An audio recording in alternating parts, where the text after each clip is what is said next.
Conservative new media viewers and Jeremy Lin fans around the world, LA Lakers fans around the world. What is up? It's me, PFV, Paul F. Villarreal, the NBA expert. We are here to discuss the Lakers' heartbreaking defeat tonight, 104-103, to the visiting Oklahoma City Thunder. Lakers fall to 8-18 on the season, and OKC improves to 13-14.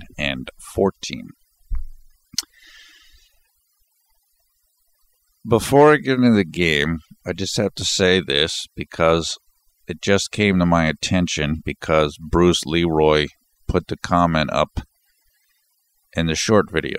And we did make a short video, so you can go and check that out if you haven't had a chance to see that yet.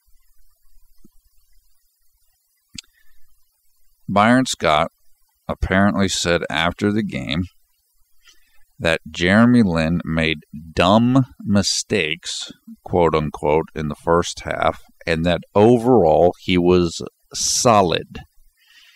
Dude, are you kidding me?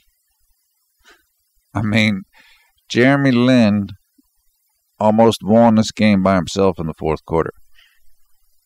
Is that solid enough for you, Byron? I mean, look, I don't know if Byron thinks that Jeremy needs to be kind of pushed mentally, so he doesn't want to praise him too much. But this is ridiculous. This is nuts. You got to be consistent with people. Now, again, I do hope that Byron is thinking he needs to push it, Jeremy, because if not, this is absurd. First of all, Jeremy certainly isn't the only person who made dumb mistakes. That's for sure. I saw Kobe passing to nobody in the first half. And second of all, as I said, if Jeremy Lin doesn't do what he did in the fourth quarter, this would have been probably a blowout loss. Instead of the opportunity where the Lakers have the ball at the end of the game to put in a game-winning shot. So look, you got to be fair, Byron. You got to be fair, bro. I mean, that's just crazy. I actually felt good about this game until I heard that. And then I take like a timeout for 15 minutes because that made me so upset. This is not the game to say that in. Just like it was, it was like the Minnesota game where Jeremy Lin had 18 points, 11 assists, and what do we hear afterwards? We hear boneheaded plays. I mean, really? All right, come on, dude. It really, it's just a buzzkill. I mean, Kobe was garbage tonight. It's absolute garbage. And he was tired. I don't think Byron said anything about dumb mistakes with Kobe.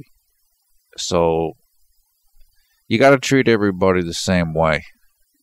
Like I said, the only exception to that is if you feel someone's got to get pushed. You're trying to light a fire into them or something. I really do hope that's what this is, because if not, Byron looks like a clown. So I'm not going to go crazy about it just because I just don't want to spend the energy on it. It's not worth it. But I don't get that at all. So, okay. What happened in the game? Excuse me, I'm very congested. What happened in the game was that the Lakers were in very good position after the first quarter. They were leading by 6. They were doing great. Everything looked great. And they were competing against a team that a lot of people thought was going to wipe them out tonight, even though Kevin Durant wasn't playing. Then, by the half, the Thunder had regained the edge by 2 points. But the Lakers still looked good. They were hanging in. They were hanging around. By the end of the third quarter, though, Thunder had increased their lead to 9 points, and it looked like we were heading towards inevitable blowout. And the starters actually played well at the beginning of this game, but then they faded later in the game for the Lakers, which is something we've seen a lot of since Byron Scott changed the starting lineup 6 games ago. But late in the third, and particularly early and middle of the fourth, the bench came alive. And it came alive because of Jeremy Lin.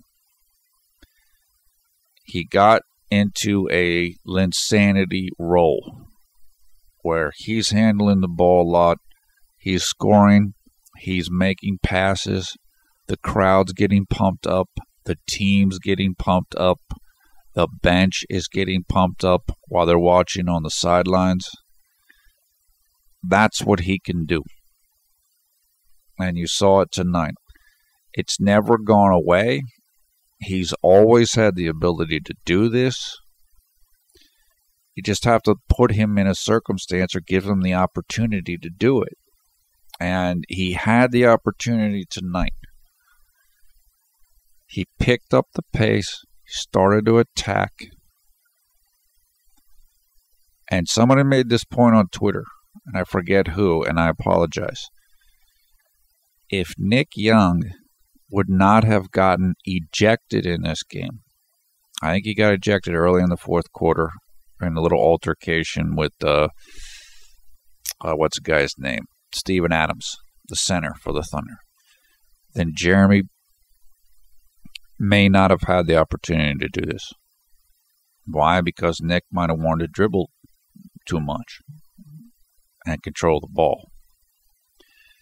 But because Kobe was getting his rest on the sidelines, and because Nick wasn't around, Jeremy was able to do what he does and work his magic.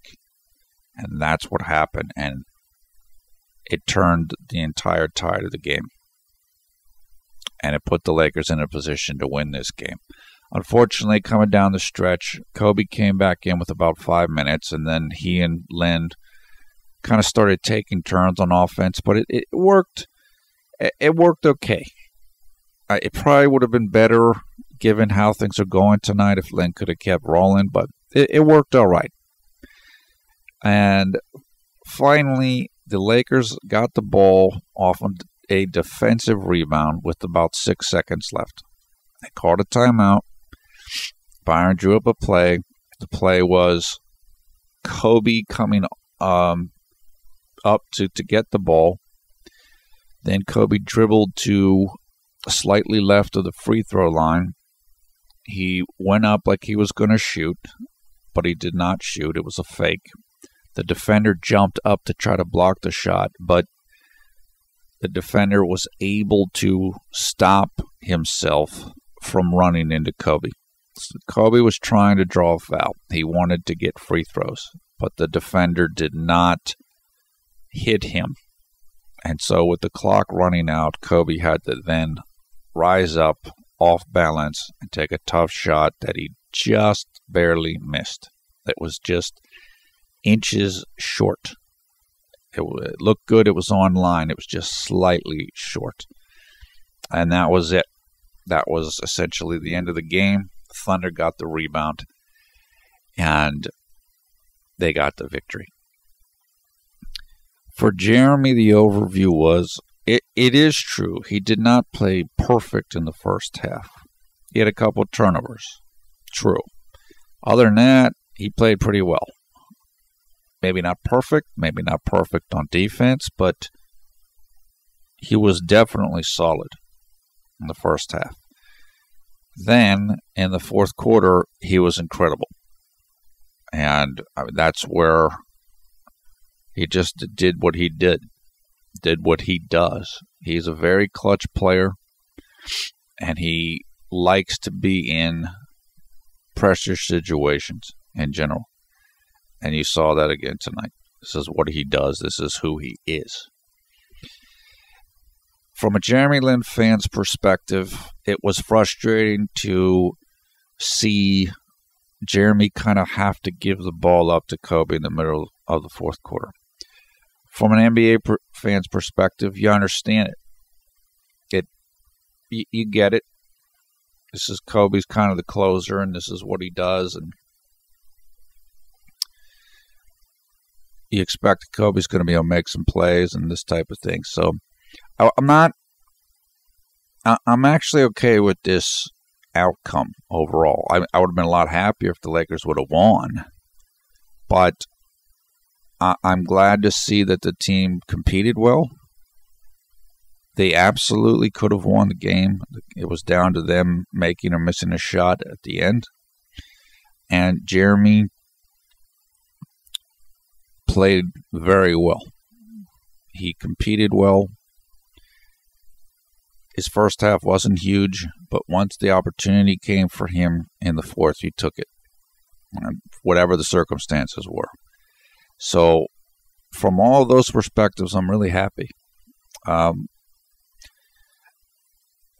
I just wish that Byron Scott wouldn't have said what he said. But besides that, it was a good effort by the Lakers. They really surprised a lot of people, including myself, because I did not think this game was going to be this close. Really didn't. So I got to give the team credit. They played better. The odds on this game was OKC by 6. And there were a lot of people who thought it was going to be a lot worse than that. Now, they only ended up winning by 1.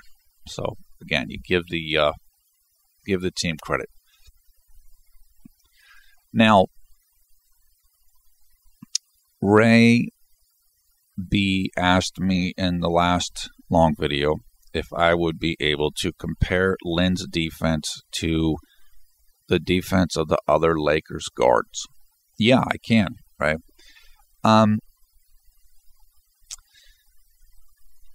Jeremy, and this is like pregame stuff. This is like stuff I talk about just before the game took place. And then we'll get more to the game and quarter by quarter and this type of thing. As well as some of what was said post-game by Jeremy himself, as well as Byron, which I've already talked about.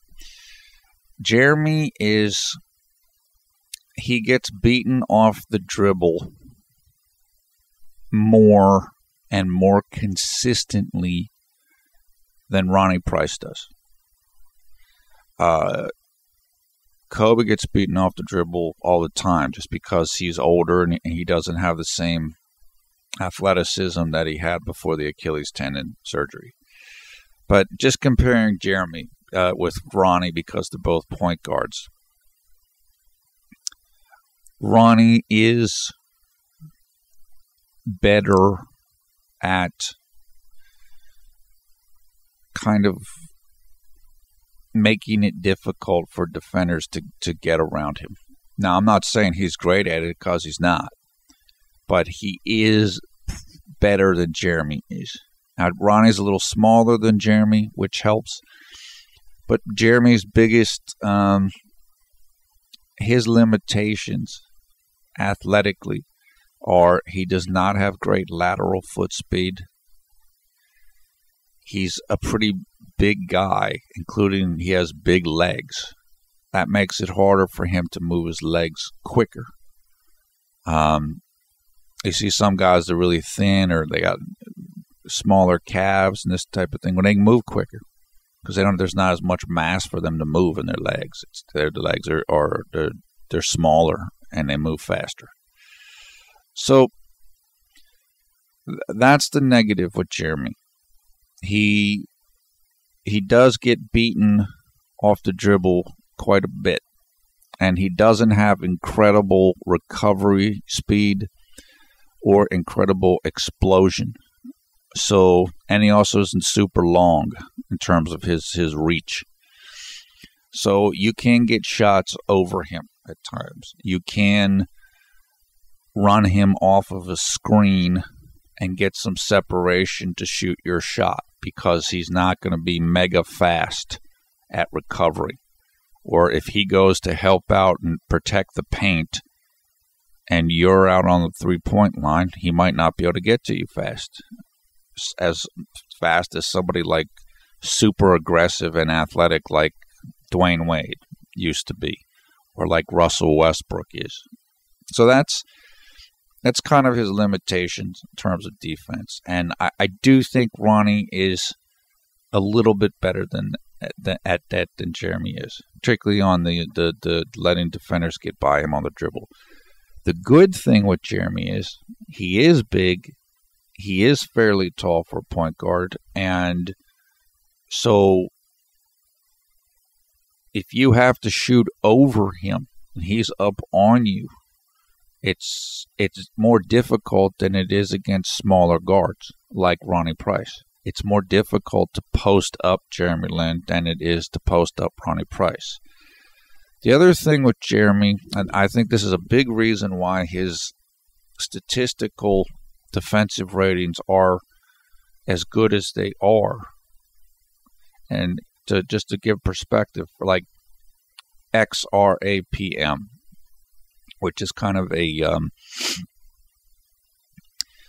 more sophisticated version of real adjusted plus minus, which is a version of the plus minus that you see like in ESPN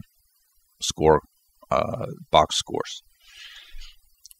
In two of the 4 years that Jeremy has played in the NBA, which are completed in the past, he was a plus defender based on that metric, which a lot of people wouldn't know that, and if you told them, they wouldn't believe it.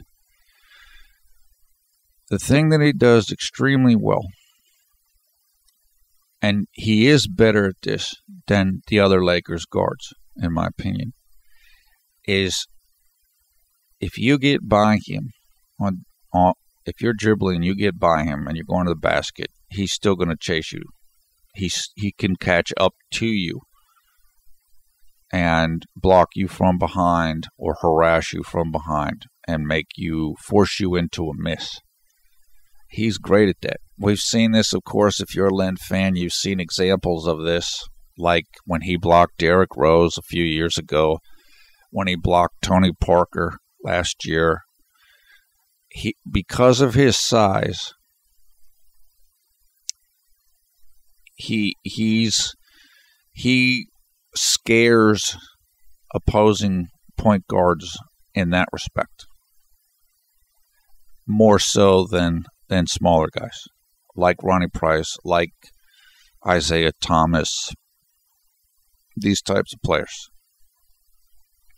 Guys know he can block you from behind, and he's going to look for it. So they'll miss layups because they're afraid of it. They'll get turnovers because they're trying to see if Jeremy's coming up behind them, etc. So that's how I would describe his defense. He has to work with his limitations, and he has to work in terms of positioning, principles, have sound defensive principles. I'll tell you a player who's, he's not the same as Jeremy, and I don't know their comparative lateral foot speeds or whatever. Matthew Dellavedova, the Australian player who plays for the Cavaliers. He is a very good defender and a very annoying defender. He's not someone that's incredibly athletically gifted, but he bothers the heck out of opponents. He's great at taking charges. He's great at getting position and just frustrating guys. Jeremy, the way that Jeremy plays is very physically draining because he plays fast. It's almost like LeBron. People say, LeBron's decline and stuff. The reason why LeBron's tired all the time, or you see a lot of it, is because he plays at a very quick tempo. He's always running on the break. So you get worn down quicker. Jeremy's the same way. And so I think that's part of the reason why he has trouble in back-to-backs, is because his style is more demanding than the style that other people play. And as Jeremy continues to work and develop, he can learn to play at a slower pace. But right now, he's best playing at a fast pace. So, what he needs to do with this defense is, again, stay grounded in smart principles, positioning, move your feet, don't move your feet, don't reach with your hands, and try to draw charges on these guys. If you know these guys they're looking to drive past you and they think that they can take you whenever, well, try to anticipate their move and beat them to the spot. And if you get to the spot before they get to the spot, then they're going to get a charge. You're going to get a charge on them. So I'm not super concerned about it. He needs to keep working on his defense. His defense is the thing that ends up oftentimes leading him to the bench. So he does want to keep working on it. But that's kind of how I would compare him. Ronnie's a little smaller, a little faster, just a little bouncier, a little quicker to the spot, side to side. So that's the way I would compare him. Ronnie's not an incredible defender. I know as people talk up his defense, he's never been like a super defender statistically. He's been good, but not like great. So now we saw also before this game, we saw Mitch Kupchak, the general manager of the Lakers, talking with Jeremy after practice on, I believe it was yesterday, so Thursday. And one of the Lakers beat reporters put this up. They put a picture of a Vine, of like a little video of Jeremy being talked to by Mitch Kupchak. Now, the Lakers had made an offer, I believe, for Rajon Rondo. So Mitch might have just been telling Jeremy something simple as, we didn't include you in the trade talks. Or it could have been something as simple as, maybe Mitch thinks Jeremy's losing his confidence, and so he wants to pump him up. It could have been anything. It was a very quick conversation from what I could tell. So I'm sure it was nothing. I don't think it was, oh yeah, Jeremy, we decided we're going to trade you. I don't think it was something like that. So, okay, that is about it for the pregame stuff. Now, again, I'll come back to some of the post-game comments that were made by Jeremy in particular after we go through some of the quarter by quarter. But that's kind of where we're at leading up to this game.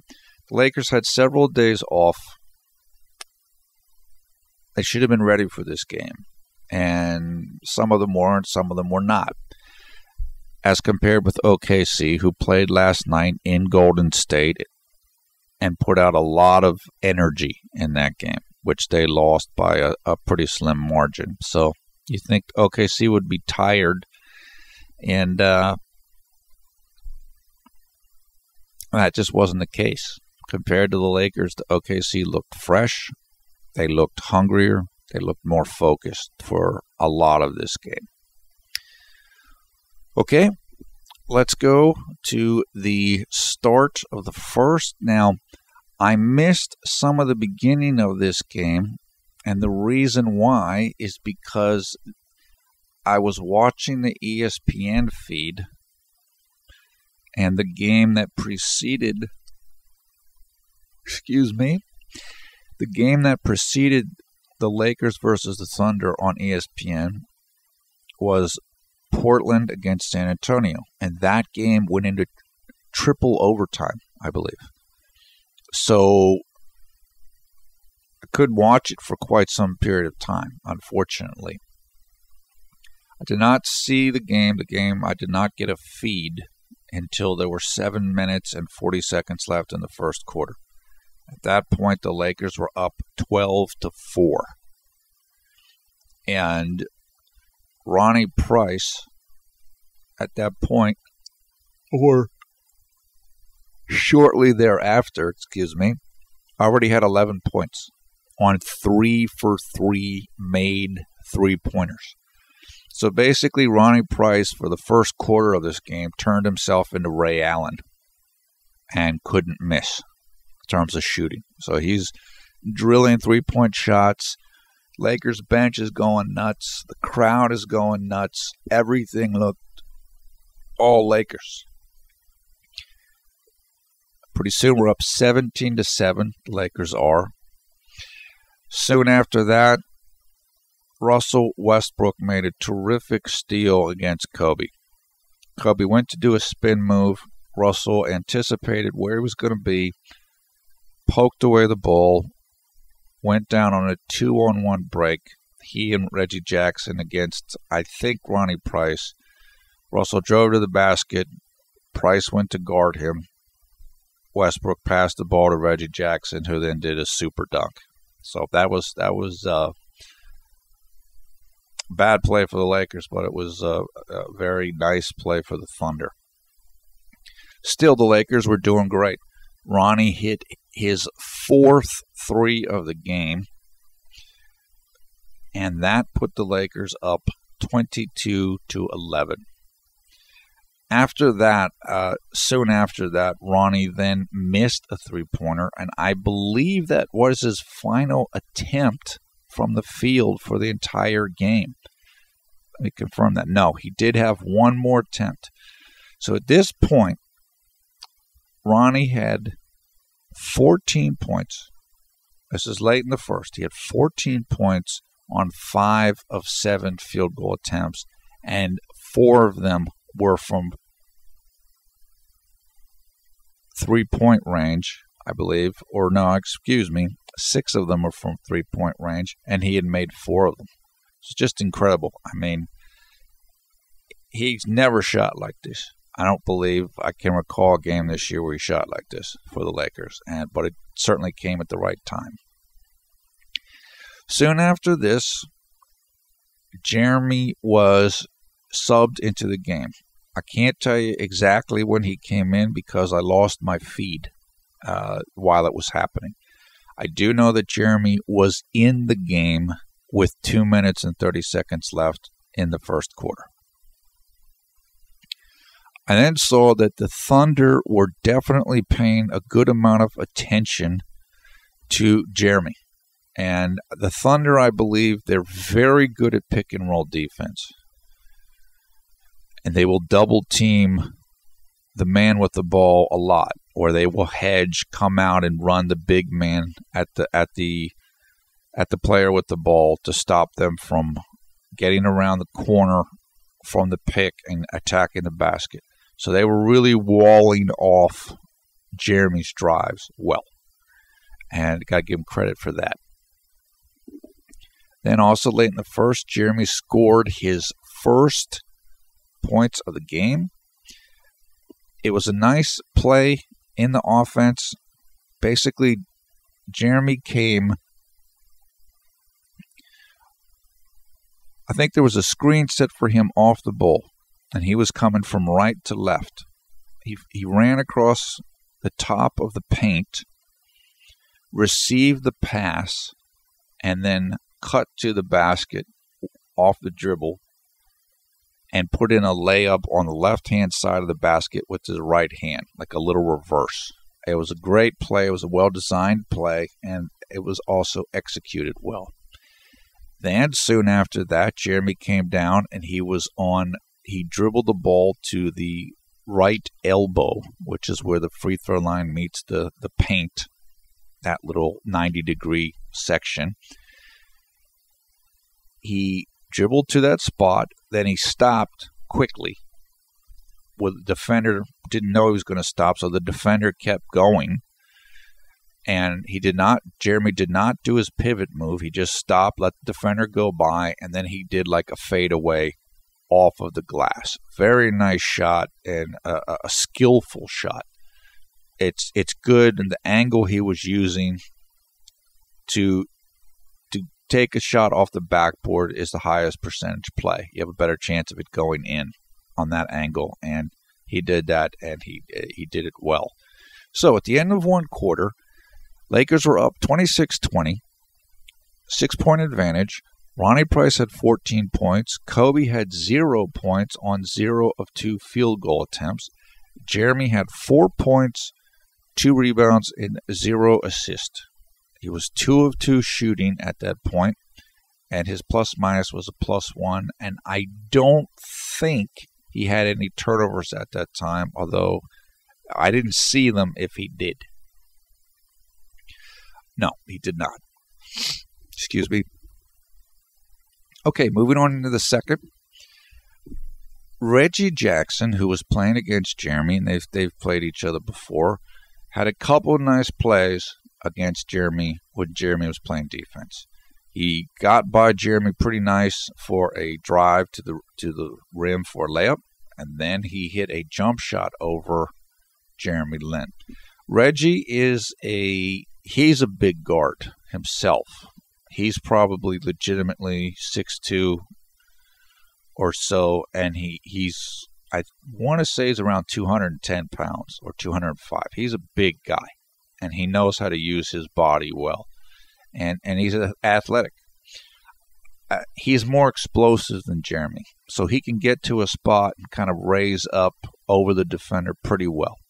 So he's a tough guy to guard, particularly when he's shooting well. Okay, then soon after those two made baskets by Reggie Jackson, Jeremy had his first turnover of the game. Now, I did not see it. I was either taking a note or else the feed went out or something like that. I don't know, so I missed that. Then after the turnover, Jeremy had his first assist of the game, which was to Carlos Boozer for a turnaround jump shot. Then Jeremy had his second turnover of the game. And this was an unfortunate mistake to give some credence to what Byron Scott was saying. The Lakers were in transition, and they had a 3-on-1 break.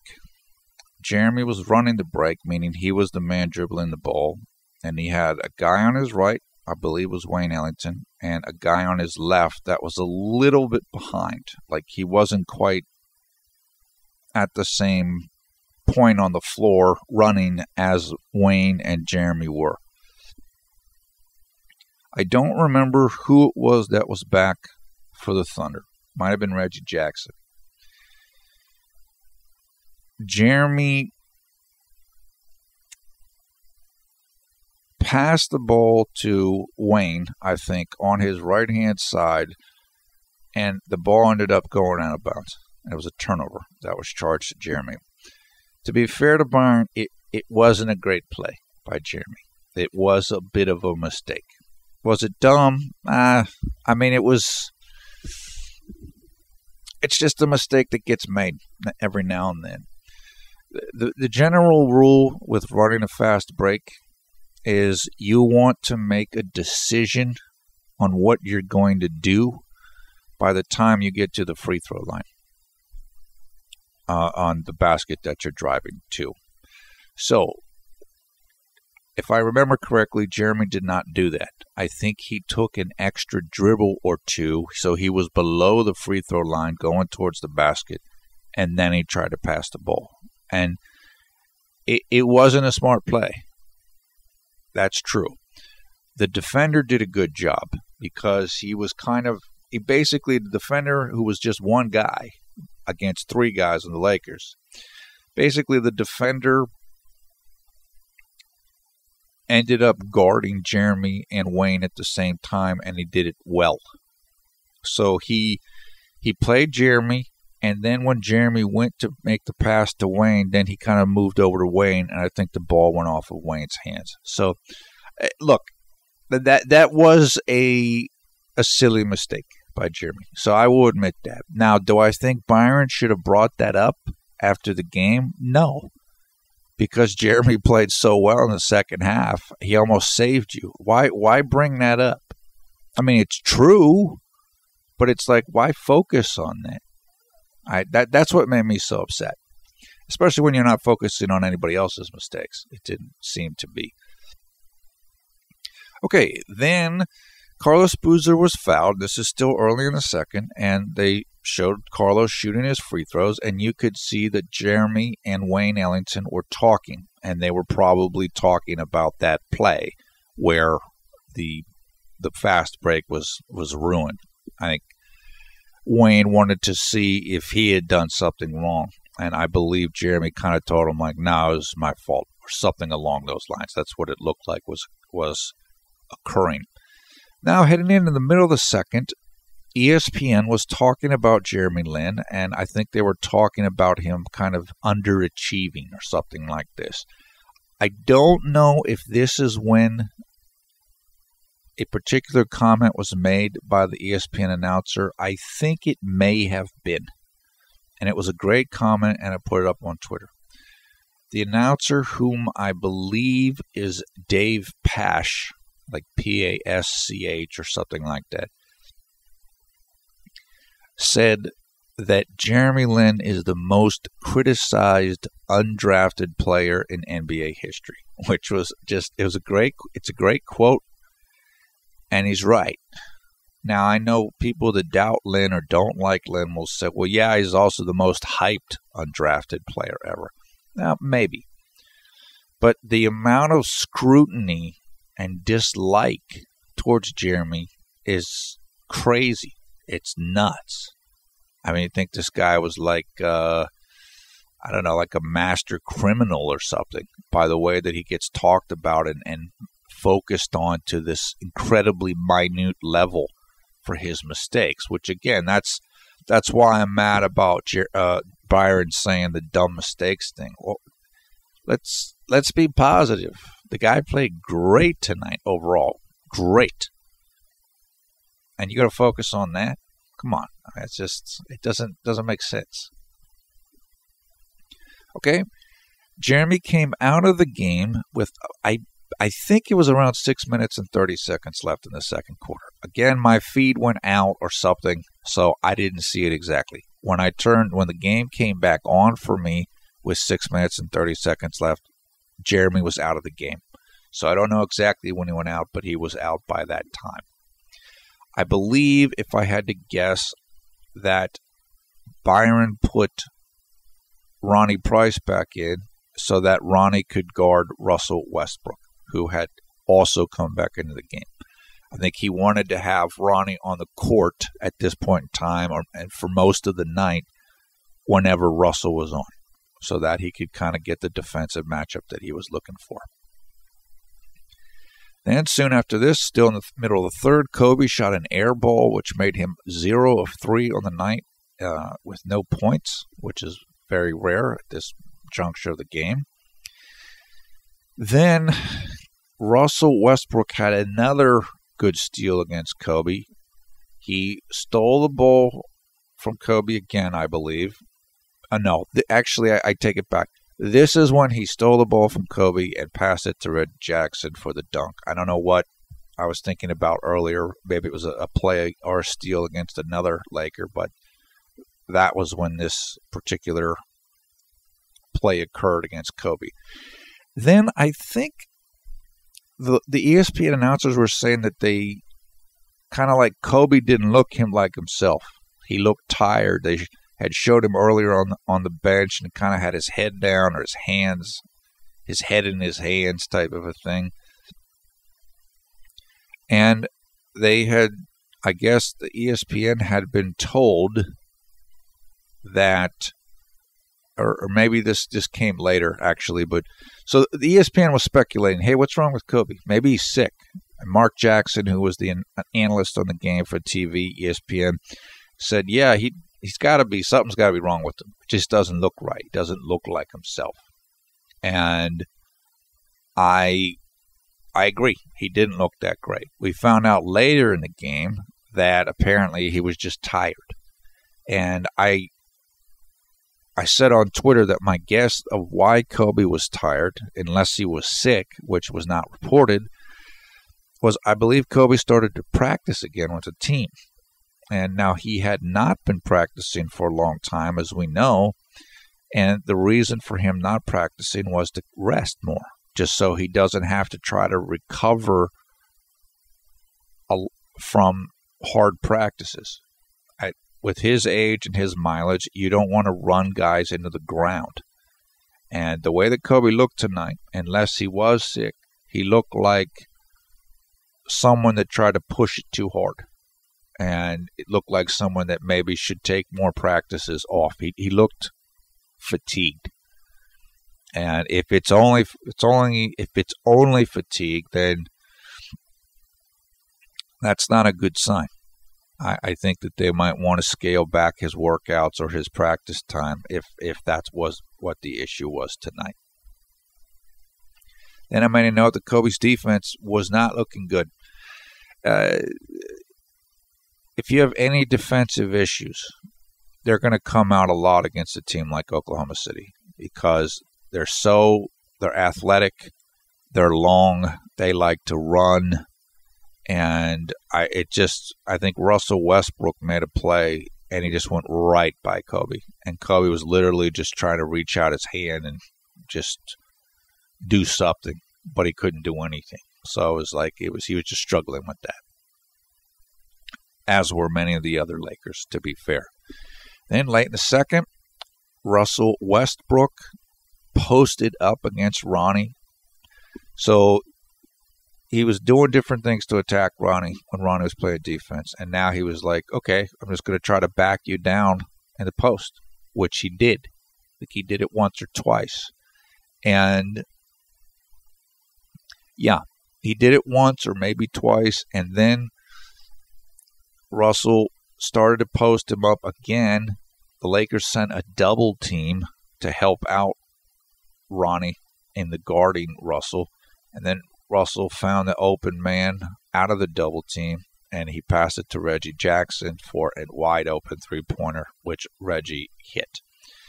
After the Thunder made that basket, which I believe, it put them to a tie with the Lakers. So the Thunder were down. They had come back now. Then the Lakers put Wes Johnson against Russell Westbrook because they're thinking, okay, if he keeps posting up Ronnie, we're in trouble because Ronnie's not big enough to stop him when Russell posts up. So we'll put somebody bigger on. So they put Wes on, and Wes had trouble. Wes immediately fouled Russell, who had already, at this point in the game, had already attempted and made all 11 free throws that he had attempted. And they were just having a hard time slowing him down, essentially. So moving on into very late in the second quarter, Kobe had a turnover where he believed that Ronnie Price was going to go into the left corner, and Ronnie did not go there. And Kobe passed the ball where he thought Ronnie would be, but unfortunately, Ronnie wasn't there when he made the pass, so it was a turnover. At halftime, it was 52-50, Oklahoma City, so they had come back and taken the advantage. Ronnie still had 14 points that he had in the first quarter, and those were all the points he was going to score for the entire game. Kobe had 4 points, 6 assists. Jeremy had 4 points, 4 rebounds, and 1 assist. So he was playing solidly, and he was tied for the best plus-minus on the team at that juncture of the game. Okay, going to early in the third, there was a report. Might have been the sideline reporter, J.A. Adonde, or it might have been the host themselves, the announcer, said that the Lakers medical staff had told ESPN that nothing was wrong with Kobe. He's not sick. He's not injured. He's just fatigued. So they were trying to figure out what was up with Kobe, and apparently the answer was nothing except he's tired, which again goes to my theory that he might just be tired from practicing more. Then the Lakers ran a nice offensive set, and I made a note that says the Lakers are starting to look like a real offense, meaning more motion, more guys moving, nice passing of the ball. Unfortunately, the last pass of the sequence went to Wesley Johnson, who then missed a three-pointer. So, I mean, it happens, but at least things look pretty good. At least it looked like we were actually running an offense at that point in time. The next offensive possession, I believe, Ed Davis turned the ball over. Then I saw that the Lakers were starting to double-team Russell Westbrook consistently whenever he would get the ball. They weren't doing it as much before, even though they had done it once or twice. Now they were doing it pretty much every time Russell got the ball. And I made a note that says, Lakers defense trying hard. So they were putting out effort. They were working hard, which is good to see. Then I made a note that says, Ronnie is doing a good job of moving the ball. This is something that Byron has said about him, that Ronnie will kind of run the offense better than Jeremy will, in the sense of Ronnie will pass the ball and not dribble the ball as much. And the offense is certainly built upon moving the ball a lot, rather than dribbling a whole bunch. So you got to give Ronnie credit. I mean, he has been doing that well. Moving on into the middle of the third, I played a note that said Ronnie playing good help defense. The Thunder were up by 5 points, and they looked like they were going to start to pull away. And Ronnie made a number of good hustle defensive plays around this time, just to disrupt the Thunder offense enough so that they could not keep the rhythm that they had built.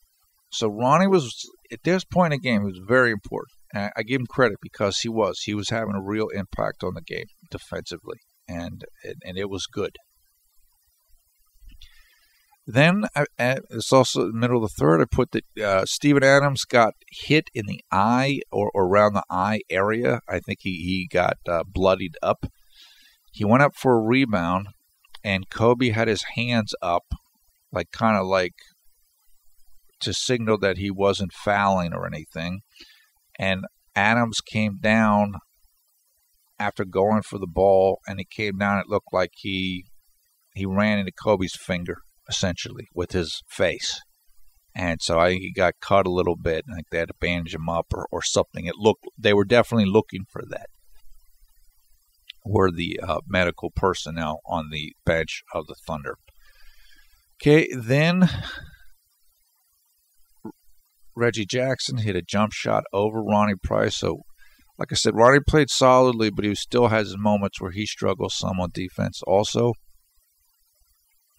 Then I put Kobe's doing a good job playing point guard here. This, again, is still the middle of the third, and he was distributing the ball well. He did have 8 assists, so he did do that well.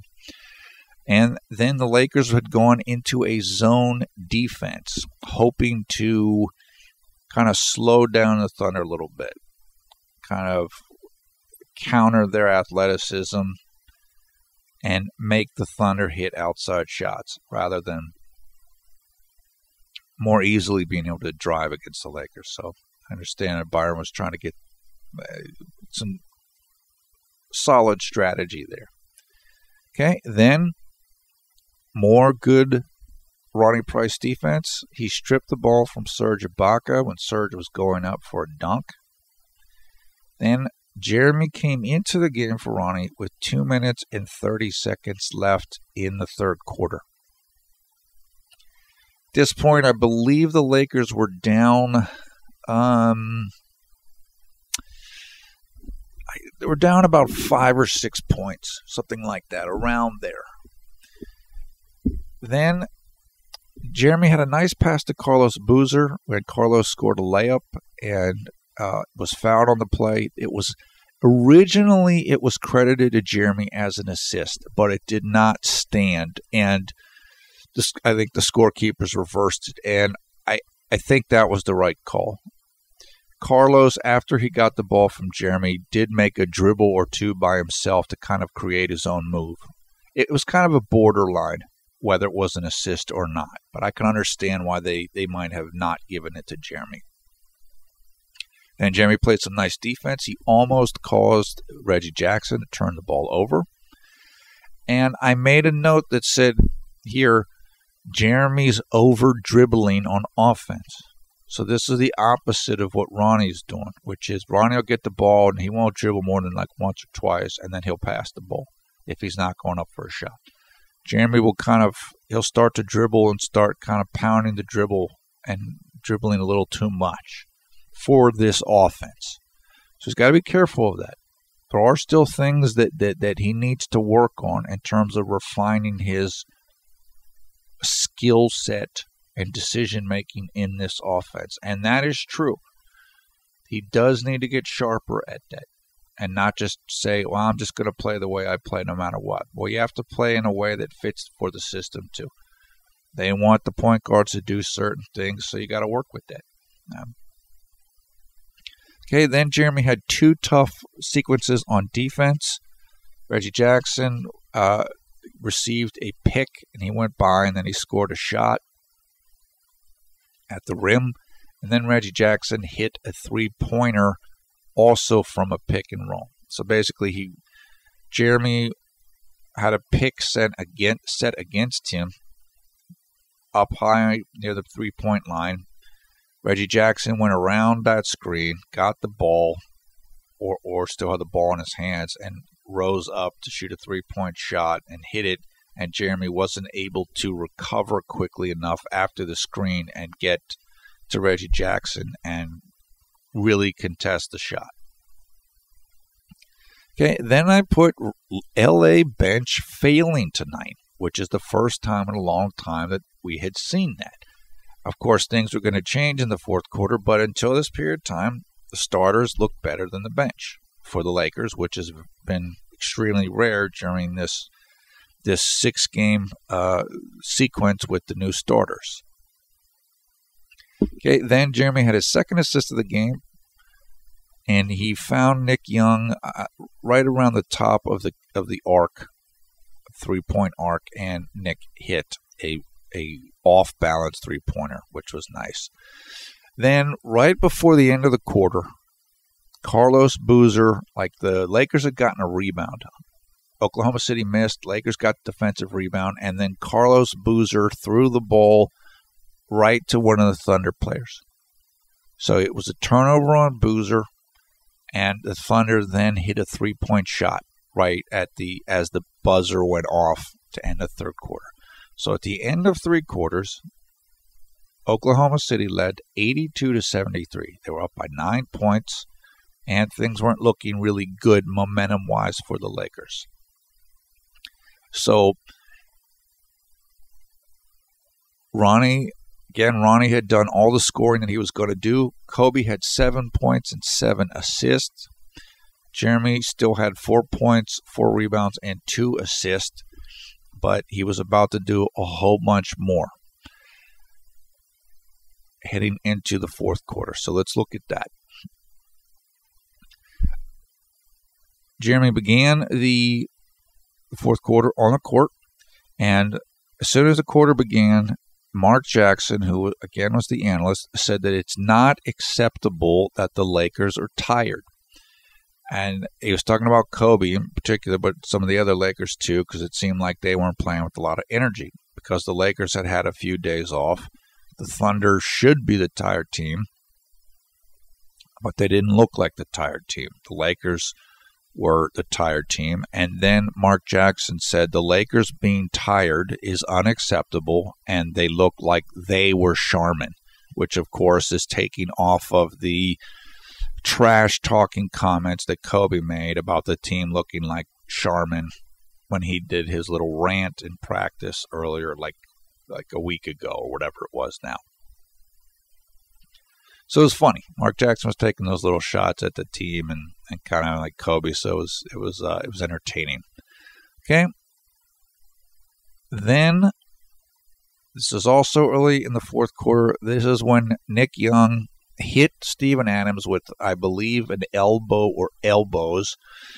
The referees weren't sure what to call the play. They didn't know foul or flagrant foul. They looked at the review videos, and they charged Nick Young with the flagrant foul, I think number 2, and he was ejected from the game. Then Jeremy was fouled driving to the basket, no shots. He then took a charge against Steven Adams. He ran into Steven Adams. So Jeremy was going to the basket for a layup, but he ran into Steven Adams, and that was his third and final turnover of the game. After that play, and I should say this, Kobe was sitting Kobe was on the bench at this time, and Nick Young had just gotten ejected. What that means is that Jeremy was the only ball handler on the court at that time for the Lakers. And that's the reason why he was able to begin to make his own kind of momentum and start carrying the team. So if Nick Young had been there, it might not have happened. If Kobe had been on the court, it might not have happened. It probably wouldn't have happened in either of those cases. But because Jeremy was the guy with the ball in his hands, and he didn't have to defer to somebody else, now he could do it. And that's what we started to see. Jeremy made a really nice crossover move. Again, that's when you dribble and your ball goes from one side of your body to the other. So you're dribbling left and then you're dribbling right, or you're dribbling right and then you're dribbling left after you make your move. On this particular play, Jeremy was on the right side of the court. He was dribbling with his left, and then he quickly changed the ball over and started to dribble with his right after bouncing the ball on a dribble from his left hand to his right hand. And he also was moving right while he did it. He totally lost Reggie Jackson on the move. And you could hear the crowd going, "Oh!" So it was like one of those like wow plays. Reggie Jackson was expecting Jeremy to go left or to stay where he was. Instead, he quickly moved to his right and just completely left Reggie Jackson in the dust. And then he buried a jump shot off of the move, and it was like, whoa. Everybody was just kind of like stunned, and it was just an incredible play. Then after that, Reggie Jackson came back. He kind of wanted some get back, so he had a nice little assist to, I believe, Steven Adams for a dunk. And then Jeremy came back, and he wanted to get back. So then he drove to the basket, and he was fouled, and he made both free throws. Now, we've talked before that Jeremy has to get his get back. So if Reggie Jackson's going to sit there and try to come at you every single play because you're supposedly the weak link, then you got to go at him. Not in a way that ruins the offensive flow of the team. You can't take over the team's offense like some people might do. But you can have little moments. So if a guy comes at you and tries to make you look bad, then you can go back at him once or something. And I really believe that Jeremy was doing that here. It was like, okay, Reggie, you're going to keep coming at me. I'm going to go at you. So I'm going to get my get back. And he did. And it was like I said, that was great to see. That's exactly the type of mindset that he needs. Then after Jeremy had hit the 2 free throws, Oklahoma City came down. I think they missed a shot. Then Jeremy had his 3rd assist of the game. He passed the ball to Wayne Ellington for a made 3-pointer. That cut the score down to 86-83 for the Thunder. Oklahoma City immediately called a timeout with 9 minutes and 37 seconds left in the 4th quarter. And I made the note, says, Linsanity roll. Jeremy was starting to get into the zone now. He had scored once or twice himself. He had set up guys once or twice as well. He was being extremely aggressive, and he was feeling it. He knew that he was starting to kind of get into the Linsanity mode, and everybody could feel it. The Thunder knew it. The Lakers knew it. And Jeremy, it's just like his confidence went up 10 times in like a minute or two. It was amazing. And I made a note that the bench is showing fight. So the bench had once again assumed the role of saving the starters, which is more of what we were starting to evidence and witness in this game. The Thunder came out of the timeout. I believe they hit a shot, so that put them up by 4 points. No, excuse me, put them up by 5 points, 88-83. And then I believe the Lakers came back and hit a shot to make it, or a free throw, 88-84. Then Jeremy had nice defense to force a Russell Westbrook missed jump shot, I believe, or it might have been a layup attempt, but he missed it badly because Jeremy was all over him. Then Jeremy had his 4th assist of the game to Carlos Boozer for a made layup. And at this point, Mark Jackson praised Jeremy Lin and said, yeah, Jeremy's making things happen by turning the corner on the pick and roll. What that means is when a guard has a pick and roll set up high for them, high pick and roll, unless you're taking a long jump shot from that move, everything gets started once the guard gets beyond where the screen is set. And so his man is probably behind him trailing, and so the guard basically has a free run towards the rim. And that's when everything happens that's going to happen, whether the guard shoots a shot or layup and they make it, or whether they drive to the basket, someone comes up to help defend them, and then the guard makes a pass and someone else gets an easy basket. So what Mark Jackson was saying here, by crediting Jeremy for making things happen, was Jeremy was coming off of the pick set for him very aggressively. Like, okay, I'm going to pressure the defense here. I'm going to attack the basket, and then we'll go from there. And we'll see if they stop me. If they stop me, I'm going to pass the ball out to wide open guys. And that's exactly what he was doing. And it was great to see. Then, after that sequence in which he passed the ball to Carlos for a layup, he then took a charge against Reggie Jackson, who was starting to get frustrated because Jeremy was doing well against him. Reggie knew it. He was trying to change the momentum. And so basically, Jeremy suckered him into running into Jeremy. And Jeremy was ready for it. He set his feet, and he took the charge. Then Jeremy had his 4th score of the game. He hit a nice little fadeaway jump shot from the left free throw line area. Again, I put Linsanity roll. That made the score 88-88, and the Lakers were on a 10-2 run. So Jeremy was controlling everything at this point. He was controlling the entire pace of the game.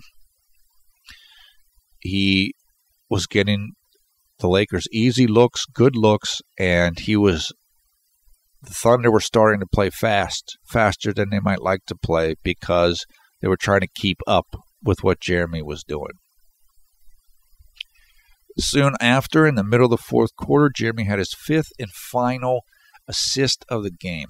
Passed the ball out to Wayne Ellington for a made 3-pointer, and that put the Lakers up 91-88. I think that was the first lead the Lakers had in the game for a considerable amount of time. After that sequence, then Jeremy came down and took a 3-point shot attempt from about 25 degrees right of the top of the arc, which he missed. It was a good shot. Jeremy was open, and he wanted to see how hot he was. It's basically, that is what is known in slang as a heat check.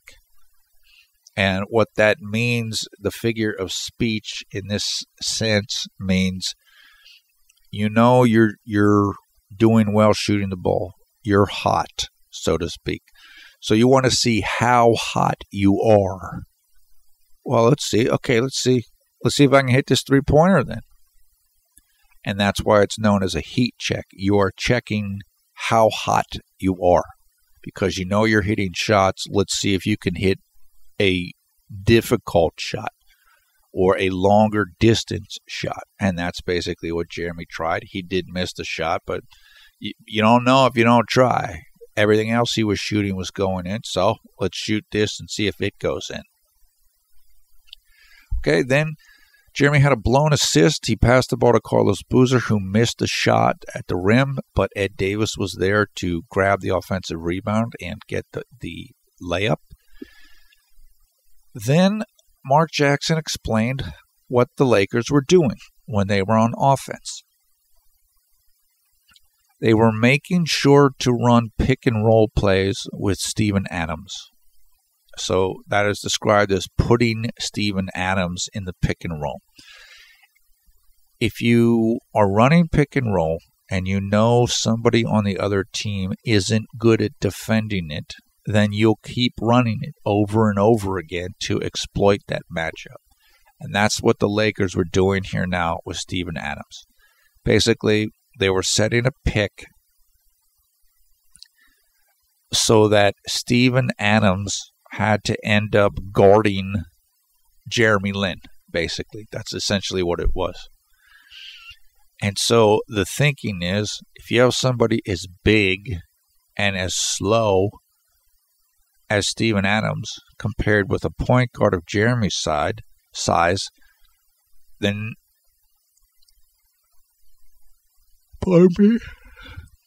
Steven Adams is going to make mistakes.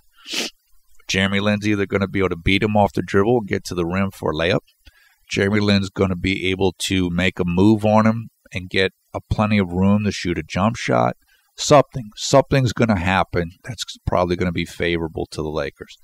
And you need to know who you're playing against. You need to know what their defensive tendencies are. Do you have an advantage? Do you not have the advantage? The Lakers felt they had an advantage here, and it was working out that they did.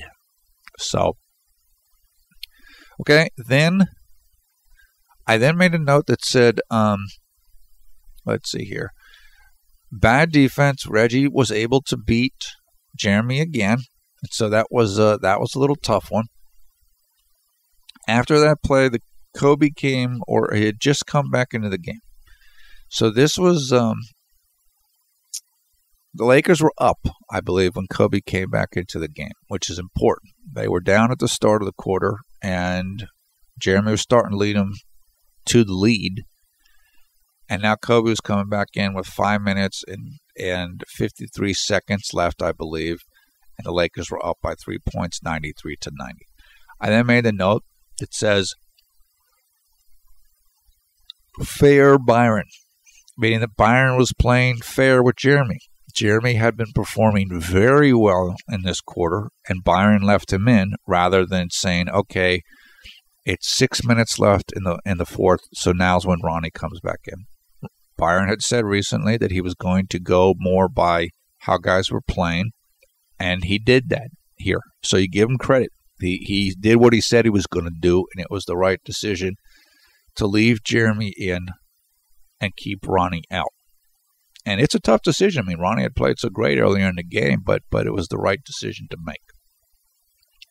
Then they showed Terrell Owens, who's the American football player, wide receiver. He was one of the best wide receivers in the history. They showed him. He was at the game checking it out. Then they showed a clip of Kobe, who was celebrating while the Lakers were in their Linsanity role. Like they had just made a play, or Jeremy had hit a shot or made a pass for an assist, and they showed Kobe kind of pumping his fist. So he was enjoying it. Kobe then took a shot and he missed it, but Ed Davis was there for the offensive rebound, and then he tipped the ball back in. That put the Lakers up 95-92. Then Jeremy missed his second and final shot of the game. This was he only had 2 misses in the entire game out of 7 attempts. Jeremy drove to the basket on the left-hand side. He went to put a layup up, and it just missed. It just rolled off the rim. It looked like he might have gotten fouled, but it was not called. And Oklahoma City had very good defense on him, and he just wasn't able to hit the shot. Then I made a note that says the crowd is into it. The crowd at this point, because the Lakers had come back and taken the lead, the crowd was really amped up in the game. And they had been dead for much of the night, but they were wide awake now. And I put blown assist. This was another pass to Carlos Boozer. Carlos missed a layup. Then Jeremy had a good defensive sequence against Russell Westbrook, in which he forced a missed shot on a Russell Westbrook layup attempt. So that was nice. Mark Jackson then said that he liked that Jeremy Lin and Wayne Ellington were staying aggressive even though Kobe was in the game. In other words, we've heard we don't want them to be passive and Kobe's around. Stay aggressive. And that's what Mark Jackson said Jeremy and Wayne Ellington were doing. And I agree with them. They were playing aggressively. Like Jeremy, that Linsanity period of time early in the fourth had really pumped Jeremy up. You could see his confidence was soaring.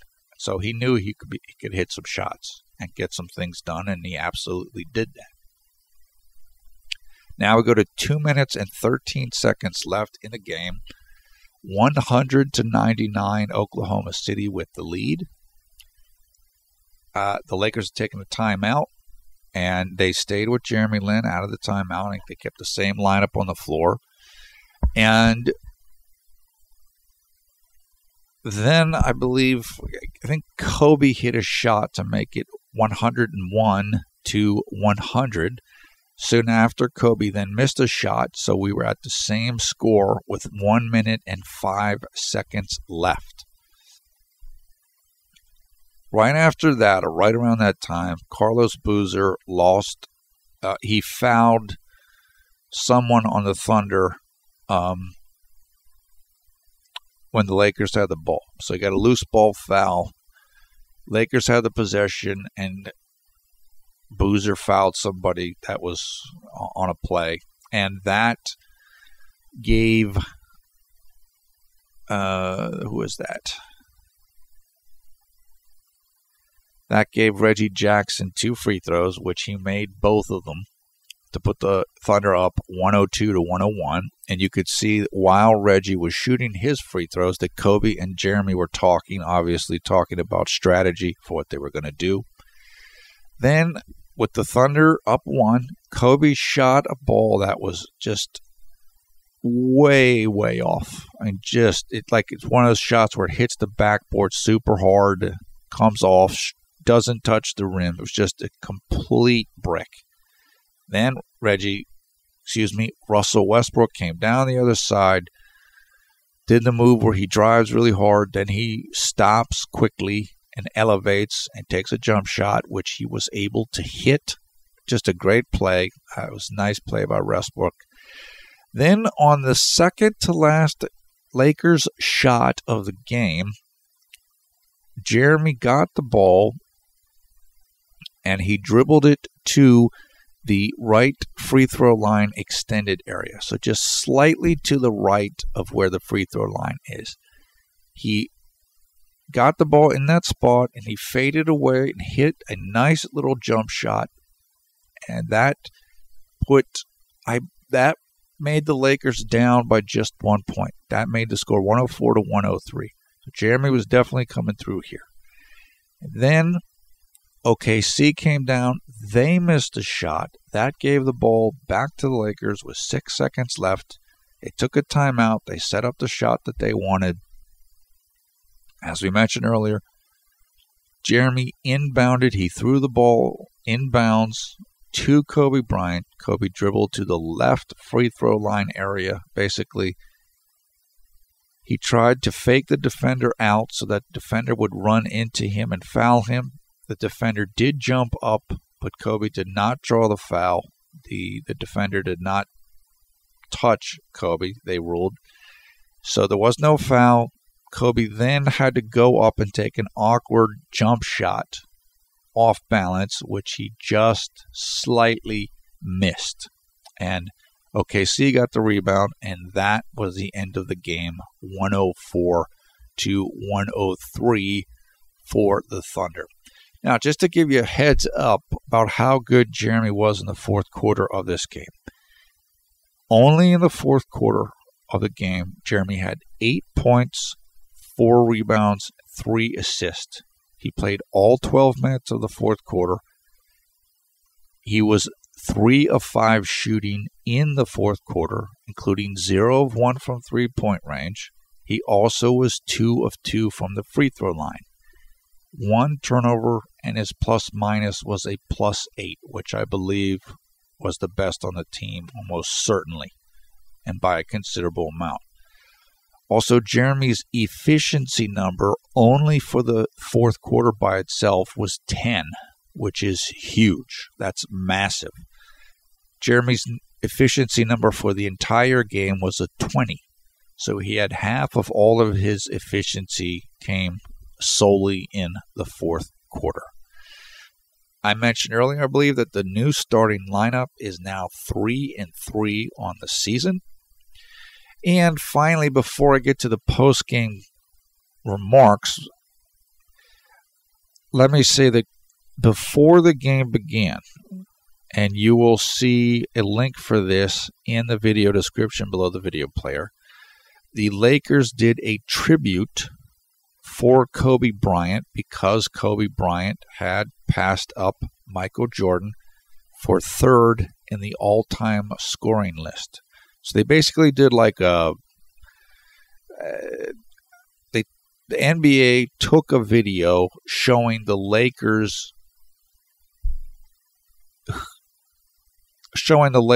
having made a video for Kobe because Kobe had passed Michael Jordan. And so essentially what they showed was a little, like some different clips.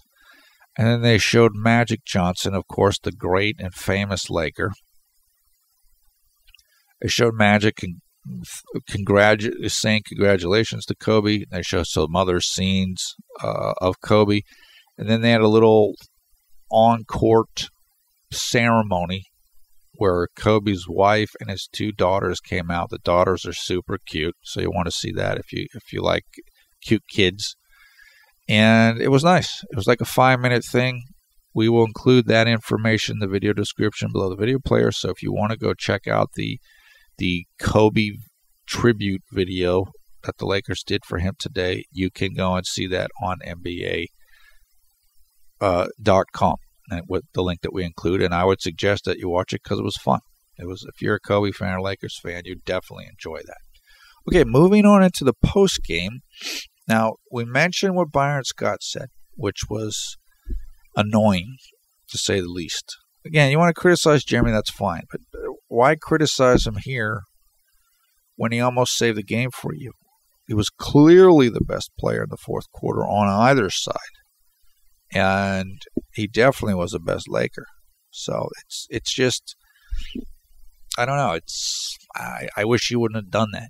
It's really unfortunate. Okay, then Jeremy himself made remarks after the game. He said that he understood that Kobe took the final shot. Of course, most people believe that Kobe was going to get the ball and he was going to shoot, and that's what happened. Jeremy did defend himself, though, and stick up for himself, saying that he'd also like to take some game-winning shots. So that's good confidence, and also standing up to Kobe. And I believe, I did not see this part of the interview, but I was told that Jeremy also mentioned in his post-game interview that he likes to play, or he's trying to play an up-tempo pace, which is the opposite of Byron Scott and Kobe and the slow ball that they like to play, which is basically play slow because you got old players like Kobe, and they don't want to get hurt. And so if you're playing fast, they might either not have the stamina for it or they might get hurt. So I do think that there's a balance that has to be struck between those two things. That could be part of why Jeremy does better with the bench in some respects, because Kobe's on the first unit and he's handling the ball. On the second unit, Jeremy gets to handle the ball more. Now, the truth is that Nick Young is handling the ball a lot when he's on the court with Jeremy. And I'm sure that's annoying to Jeremy. And it's understandable. Nick's a good ball handler, but it's kind of like Jeremy, then he never gets a chance to kind of run the team his way, because now I can't do it with the starters right now, and now I can't do it with the bench either, because he's got to kind of split that time with Nick Young. So I was glad that Jeremy said he would like to take game-winning shots. I was glad that he mentioned about playing at a fast pace. he seemed good. He seemed confident. He wasn't disrespecting Kobe. He's like, yeah, look, and Kobe's had like the king of the game-winning shot, so, of course he's going to shoot it.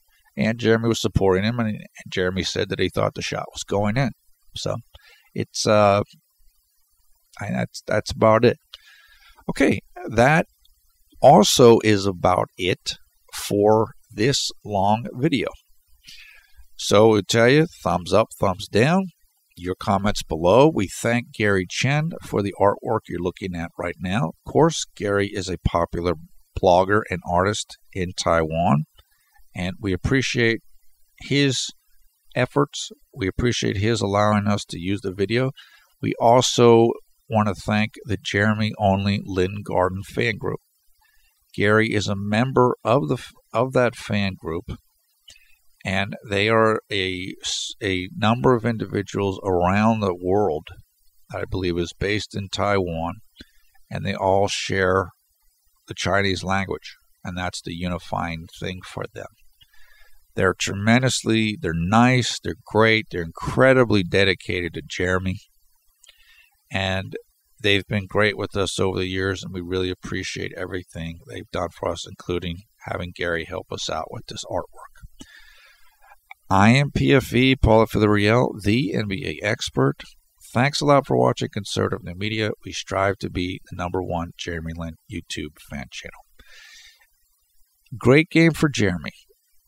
Tough loss for the team.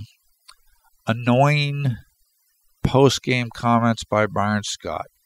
But overall, this is clearly a positive outing for the team and for Jeremy. We really got a glimpse of Linsanity tonight. We didn't get to see it as long as we would like to see it. But J-Lin showed everybody he still got it, and it's still there. And it's good for Byron to be able to see it himself. It'll show up on the video, the film, when the team looks at it. I know Byron's downplaying it, and it's just a solid outing. Everybody knows that's not true, and I'm sure Byron will understand that better once he looks at the footage. So the crowd knew it, Lin's fans knew it, Lakers fans knew it. Jeremy is capable of doing this if you let him play this way. If you give him the ball, let him run the offense in a lot of these pick and rolls and stuff. So we have to see what happens down the line with this team, but hopefully they'll learn from this. Hopefully they will seriously learn from this and say, we got to give him more of a chance to do that, because it's pretty incredible when he does it. And there's no question, it is incredible, and he's capable of doing it most nights. So that is it.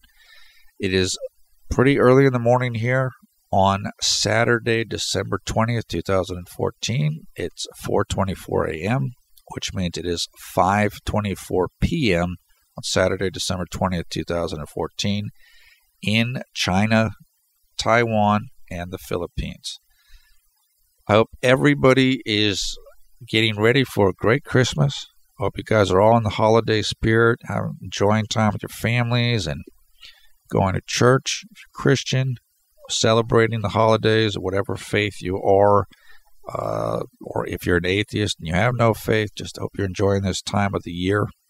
It's a great time, and again, we hope that everybody's doing well and being able to enjoy this time. Have a nice day or nice night wherever you are around the world when you watch this video. Take care. We will be talking to you soon. The next game coming up, the Lakers will be taking on the Sacramento Kings. That game will take place on Sunday, December 21st, 2 days from now.